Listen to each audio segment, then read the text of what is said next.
Welcome to the Wokelandia podcast, where we are exposing the injustice in social justice. We're your co-hosts, the Back Home Brothers. I'm Caleb, and the singer I'm Joseph. is... I'm Joseph. Welcome. Good to see you guys today. We have a great topic today about speech codes in Wokelandia, and why is it so important in Wokelandia to make sure people are not allowed to say things. Is it worth jailing them disagree over? with?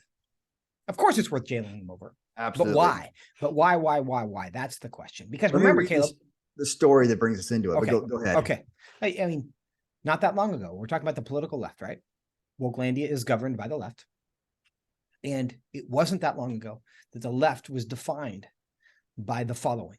I may disagree with what you say, but I will defend to the death your right to say it. But That was today, liberalism. that was liberalism. But if you say that in Wokelandia today, they will accuse you of being Elon Musk, and they will try to banish you to outer darkness. Yes, or worse. If there's anything worse, I'm not sure now. He's pretty bad, but there might be something worse. He's right. So how do we get from that to where we are now? What is happening in Wokelandia? Give us a story. So there's a story in Ireland. It actually applies to the US too. You've got the US version of this. The Irish version is worse. Excuse me. This is from the dailymail.com. If you go there, you can read more details. A Christian teacher who was jailed following his refusal to use gender neutral pronouns has been told that he will remain behind bars over Christmas. Enoch Burke was jailed in September after refusing to obey a court order to stay away from Wilson's Hospital School in Ireland, County Westmeath, Ireland. It's a school he's currently employed at. So he is a teacher at this school. One of his students now claims to be transgender and wants to be referred to as a they or them. And this teacher says, no, that's against my religion. Continuing on this story, his school told him to stay away in August after he was suspended on full pay for refusing to address a transitioning student as they rather than he. He cited his devout Christian beliefs, which he maintained are against transgenderism. And so now he has been put in jail because he keeps going back to school. He says, I'm still a teacher here. That's a weird thing. Why didn't they fire him? I don't know. Maybe they can't fire him. I don't know what the deal is, but they haven't fired him. He still works there. They just say you can't come back to school anymore. Well, they still pay him. They still pay him, which is actually not a bad gig. That's not the worst thing in the world. If somebody's going to pay you not to work. All pay and no work. I suppose some people would be up for that. But he is not up for that. He wants to go there and do his job, but he does not want to be compelled to refer to this boy student as a they. He's not a they. He's only one person, and he's a boy. And so he believes he should call him he. So now he's in jail, and the judge says he's going to stay in jail until he agrees either to not go back to school anymore or to start referring to the kid as a they, which is what the kid wants to be referred to. And the final statement here from the judge, Mr. Burke has decided not to obey the orders of this honorable court, which I would argue is not a particularly honorable court. But anyway, of this honorable court, Mr. Burke has decided not to purge his contempt. If this order is granted, he will go back to the classroom. That's what Mr. Burke wants. So in order to keep him away from the students, because he's a great danger referring to a boy as a he, then we must keep him in jail indefinitely. And that's the story. There's more details, but that's the summary of it. Is this a just thing? Is this social justice or is this injustice? How should we handle this? Well, it really does depend on how you evaluate the variables. Because again, the world has changed dramatically. We just talked about the world that we came from, and really define the left.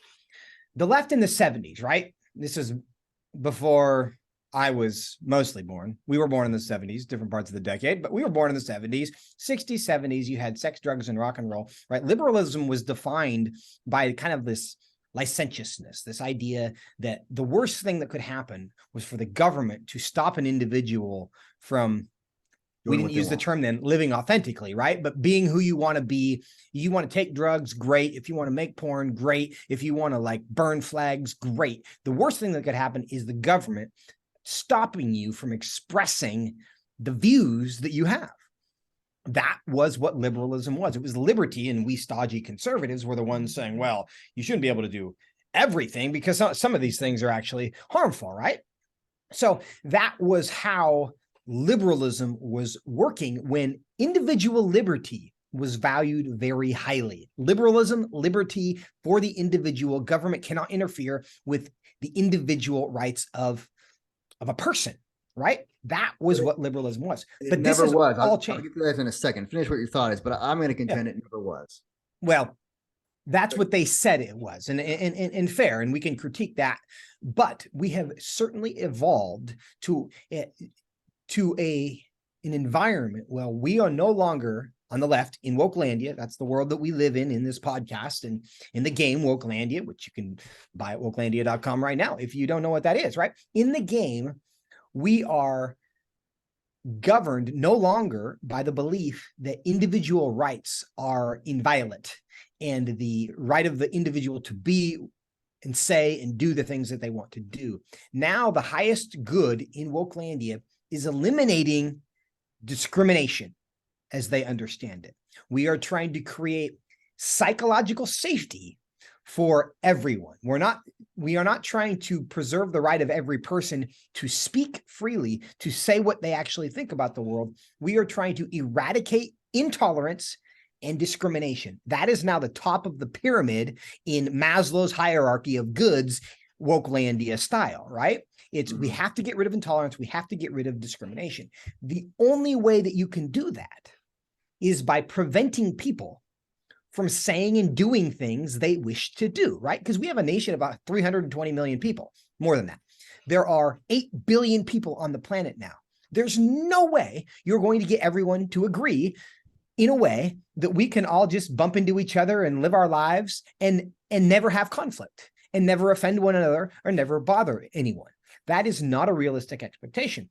But the goal of Wokelandia is preserving psychological safety so that you and I can define our own reality. And this is where the identity part of this comes in.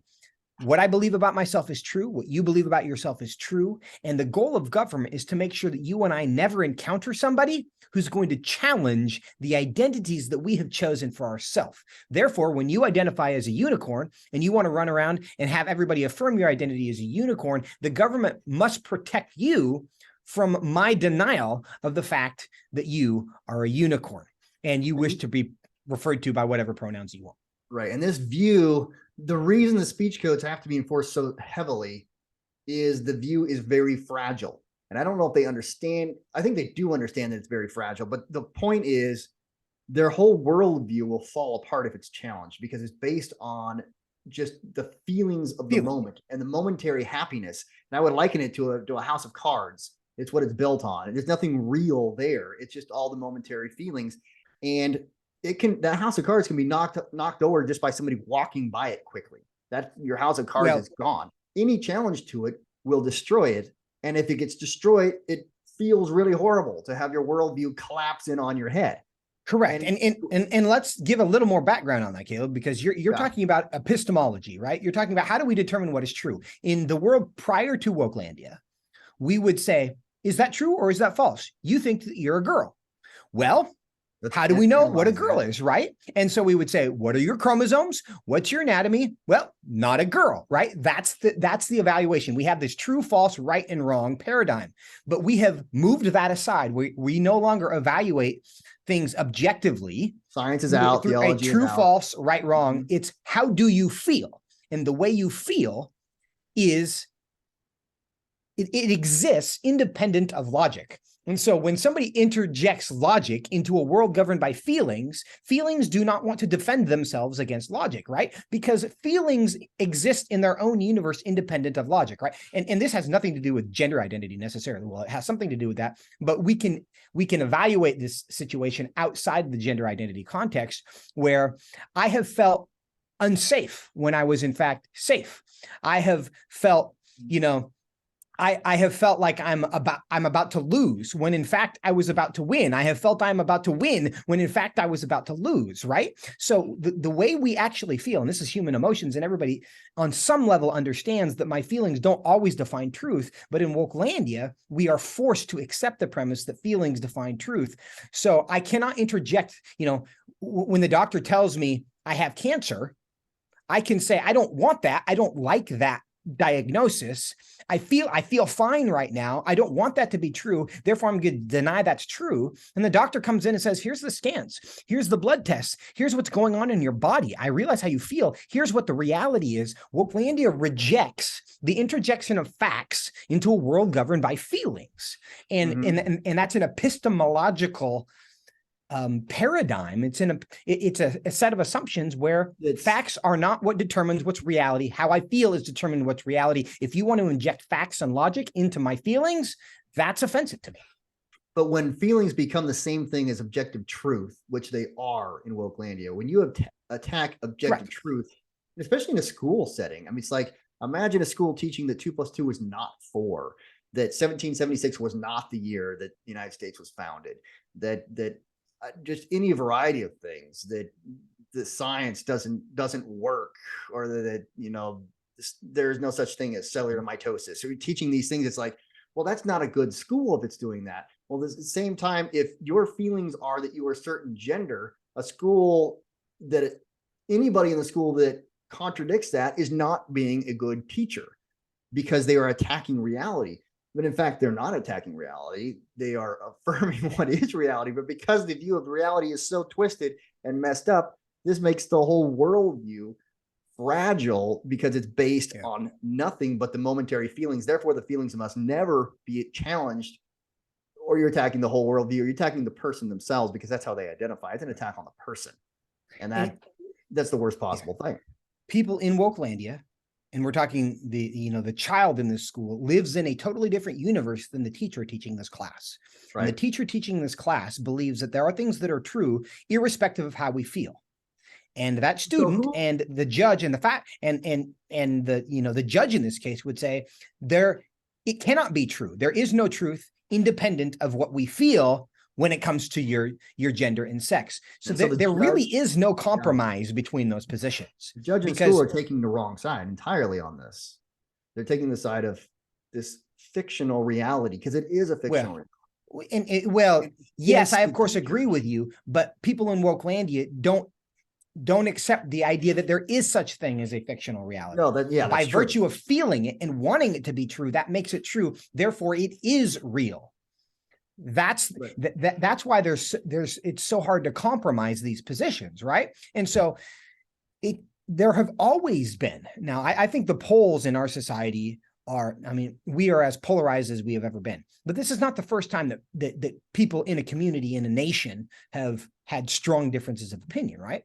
This is not a brand new concept. And the kind of the miracle of the American experiment is that we created this environment with the Bill of Rights, which said, we're going to create a playground where people are allowed to have very different opinions, and they can express those very different opinions. Right. And we're going to create the First Amendment, which protects their right to associate with the people they want to associate with, to worship in the way they want to, and to say the things that they want to. Now, they can't prevent each other from doing those things, but they certainly don't have to agree, and the government's going to stay neutral. That is the basic framework of our American constitutional system, and Europe adopted many of those similar principles, right? So yeah, you can disagree. And what the government never pretended was a goal was to protect people's emotions from emotional injury from their co-citizens. Right. The government never pretended that, when you debate these things, we're going to make sure nobody's ever sad.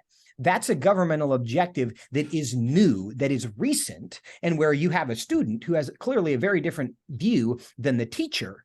The idea that the government would come in and say, student, we're going to come in and make sure that nobody ever makes you sad when you say that you have become a woman.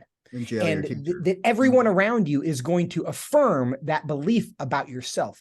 That's what the innovation of Wokelandia is that the government has come in and said, we're going to officiate this. We're going to make sure that in this exchange of ideas that you guys have, you can't do something that makes them sad. And let me push back a little bit from the other side to the practical applications of this, because some would challenge this. He's not being put in jail because of what he's saying, but because he refuses to stay away from the school. And I'm not sure that it's a distinction with much of a difference, but I do agree with the idea that a private school, at least, and I'm not even sure this is a private school. It looks like it's probably not a private school, but I don't know Ireland, and I can't tell from this article if it's private or not. But let's just assume, for the sake of argument, that if there was a private school that wanted to have a theology taught, and this is theology, the idea of transgenderism is a theological idea.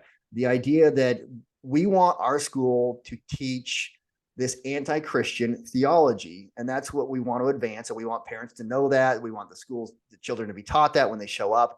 And we want to hire teachers that will teach according to the principles of this school. And I would think that this Christian teacher would rightly be fired from that school, or probably not even apply or resign from that school. And if he refused to resign, if he resisted firing or something, because now this is the school's worldview, I would think he was actually in the wrong, although his position is correct. I believe that the school has the right to teach what I view as a theologically incorrect anti-Christian worldview. Right. But that's a different question from a public school. I don't think public schools have that right. I think public schools should be different than that. And frankly, I don't think we should have any mandatory public school. I think all schools should be run through a voucher system or something equivalent, where the parents have the ability to send them to any school they want, and the school can dictate how they want to run. And that's really how you get around this, to allow maximum freedom for maximum plurality, if that's what we really want in our society. Yeah, what you're referring to there is the freedom of association, right? And that, and at least the American experiment makes room for that in the First Amendment. Again, the case that we've opened with here is in Ireland, right? So we're just kind of, I don't know exactly what the legal framework there is, but I would agree with you that in America, if you want to create Wokelandia Elementary School, and you want to tell people that boys can be girls and girls can be boys, and there's 900 different genders, and nothing is true, only the way you feel. And if you want to be a donkey or a rain, you want to identify as a butterfly, and the teacher is going to refer to you as a butterfly, then if you want to create that environment, then okay. What shouldn't happen is that anybody has to go there, right? And it shouldn't be that anyone who stands outside of Wokelandia Elementary School and says, actually, I don't think you're a butterfly, should be punished by the government. That's the problem that we're dealing with here, is the freedom of association allows for people to believe crazy, untrue things and be unaffected and not interfered with by the government. But what shouldn't happen is that Wokelandia Elementary School shouldn't have the right to tell the newspaper or the blog or whatever, or the guy standing on the street, that you're not allowed to express an idea that we disagree with. You're not allowed to deny our identities as tulips inside of our school. We think that's what we are, therefore that's what we are, and you may not disagree with that. And that's the problem that we run into in the school. It's not that people believe crazy things. That's always been the case. And in America, that's always been the case. Go to any decade in American history, and you could find people who believe things fervently that I think are nuts, right? And they were allowed to express those ideas. But what is new and what is modern and what is a progressive innovation in Wokelandia is the idea that the power of the government should come in to stop people from being able to express ideas that people in Wokelandia disagree with in order to preserve their psychological safety. But that is now a defining characteristic of it. We keep bringing up Elon Musk, and that's the reason he is persona non grata on the left, not because he disagrees with their policy prescriptions, because in large part he agrees with the left on those things, but because he agrees people like you and I should be allowed to express ideas that they disagree with without punishment. That's what makes him a radical right-winger, and that's what makes him unwelcome in Wokelandia, because shutting down the expression of ideas they disagree with is foundational. And I'm going to throw something out that'll be probably the most controversial, but in public schools, we're seeing here, all teaching is either Christian or anti-Christian. And I don't know that everyone would agree with that unless you got into more details of it. But like in this example, this is an easy one. Transgenderism, it contradicts the basic teachings of the Bible as most Christians understand it. And so something is going to be taught in schools. The idea that a public school doesn't teach anything about it, that's not true, because it's such a big part of our culture. The school is going to take one side or the other. And I think public schools have a responsibility to take the Christian side. And the reason is because that's what I believe. And we should not teach a religious truth that is against what I believe. And that seems like a bad standard to have for public school, but you have to have some standard. I'm not sure I understand what you're saying. Why are in a public school, I don't like this guy should not be required. If it was a public school, by no means should he be you're talking about the required teacher to speak. Yes, to speak a certain way. So what they should, if they're going to discuss transgenderism, they should teach that it isn't real, that there are two genders and you can't switch back and forth, or just don't discuss the topic at all. I think that's what they should talk about in a public school, because they're going to talk about something in the public school. They should teach what is true and accurate. And as defined by you. As defined by me. And I should be the standard of that. And if you don't like that standard, then what else is the standard going to be? It's going to be, well, it's going to be some other person other than me. So the solution to this is either my standard should be taught in public schools, or everybody else is going to make the same argument. Or people, right? Everybody else is going to make the same argument. Well, no, it shouldn't be your standard. It should be my standard. Okay, well, fine. So now we're back and forth as to who's right. The only other solution is to allow people the freedom to choose a school which matches up with their own values. Yeah. As long as we were requiring kids to go to this local school and then we're requiring them to learn something, who's going to decide what is going to be taught? Well, that should be me, because I am wiser and smarter than everybody else.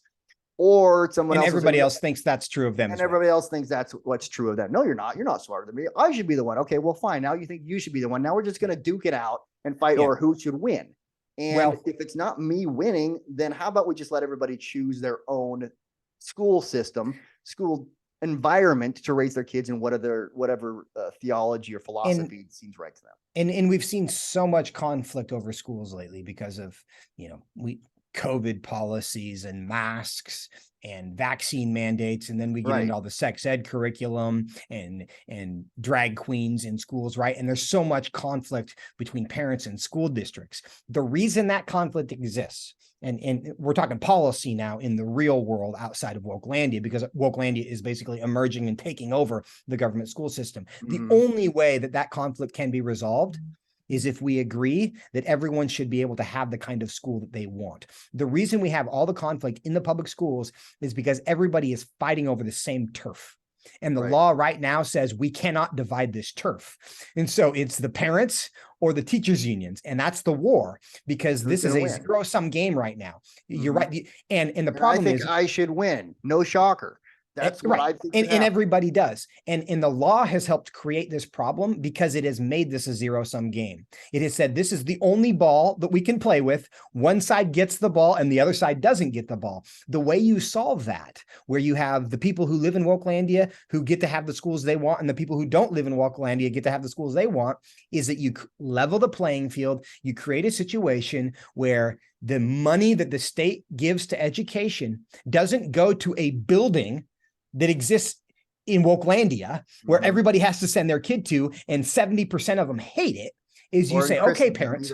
Yeah. You say, okay, parents, here's the money. Send your kid to whatever school you want. And suddenly the people in Wokelandia are fine. The people who are not in Wokelandia are fine because they can give their kids the kind of education they desire. Until policymakers see that as the solution to this, you're going to continue to have this battle to the death, because there's nothing that parents are going to fight over more aggressively than the lives of their children and the safety of their children. That's how a lot of us see that, right? And there's nothing that the teachers unions are going to fight over more aggressively than the minds and the money associated with controlling public education. So this is irreconcilable. The left and the right, the parents and the teachers unions, they have a different understanding of what is good. We're not going to reach agreement on that. So we have to figure out a way, in a Solomonic way, to split this baby so everybody can get what they want. And that's what our government is supposed to allow for, is to make room for people to have schools that serve them and their family and their needs. But of course, Wokelandia does not want to tolerate a resistance. They are going to do everything they can to stop communities from thriving who teach things that they disagree with, that they consider to be intolerant and discriminatory. So they are going to fight choice. They're going to fight parental rights. They're going to fight options as much as they can, because that threatens their power.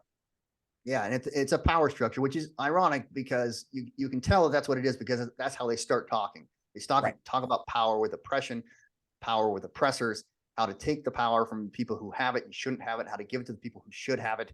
But of course, we're always going to disagree on who should have the power. So the question is, who wins, or can we somehow, until we're all homogenous, which is probably never going to happen, then we have to allow maximum freedom for individuals to make their own choices. That's what we're standing for. But just like at the very beginning in the 60s and 70s, I don't think they were really into individual freedom. It was a spirit behind it, and the spirit was pulling them away from the Christian worldview. Whatever gets farther away from that, when the Christian worldview was fairly dominant in the United States, is like, well, give me the freedom to live outside that. Okay, well, that's fine, but it wasn't really freedom they were after. It was independence from this God who was greater. Right. And now that they have the dominance in the culture, they're not saying, okay, we're still for individual freedom. No, they're not for individual freedom. They're for the same thing they wanted in the first place, which is to move as far away from as they can from the dominance of a God greater than yourself. That was what was the case in the 60s. That's what the case is now. And so it looked different than at a glance. It looked like individual freedom, and now it's not individual freedom, but it never was about individual freedom. It was about how can I get autonomy away from this God who was greater than my system. That's the underlying spiritual objective. That's and underlying.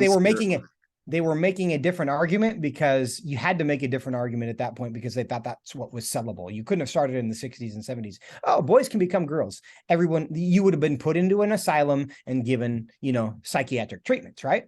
And so all you wanted then is just the freedom to disagree, individual rights, right? So that's how they sold it. And we're sympathetic to that. And they obviously gained a lot of influence because of that. But you see where that never stopped. It wasn't just about individual rights. That was just the focus grouped tested message that was going to work to achieve the near-term objective. What we're seeing now is just freedom from rules, freedom from any kind of restraint, the ability to live authentically, live my truth, ultimately do whatever I want to do. And you can't disagree with me or make me feel bad about it.